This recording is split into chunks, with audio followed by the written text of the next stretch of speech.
গত 16ই জুলাই অর্থাৎ বৃহস্পতিবার দিন ছিল রথযাত্রা। আর এই রথযাত্রার দিন বিকেলবেলা আমাদের বাড়ি একটা ভাই জগন্নাথ দেবকে নিয়ে আসে। আমি জগন্নাথ দেব দর্শন করার পর চলে আসি আমাদের চাকদার বিখ্যাত রথযাত্রা শোভাযাত্রা দেখতে। কিন্তু এমন সময় শোভাযাত্রাটি এসেছিল যখন কারেন্ট চলে গেছিল, ফলে কারেন্ট না থাকায় সব কিছু অন্ধকার দেখাচ্ছিল। যাই হোক, এর মধ্যে আমি যতটুকু পেরেছি সেটুকুই আমি তোমাদের সাথে শেয়ার করছি। এই দেখো, জগন্নাথ দেবের আগমনে সবাই কত ভক্ত এখানে সামিল হয়েছে। আর এখানে আসছে জগন্নাথ দেবের রথযাত্রা।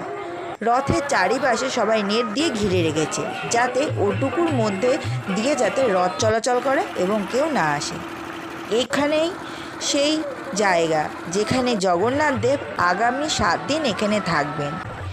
এরপর মাঠে রথটি দাঁড়ানোর পর সকলকে প্রসাদ দান করছিল।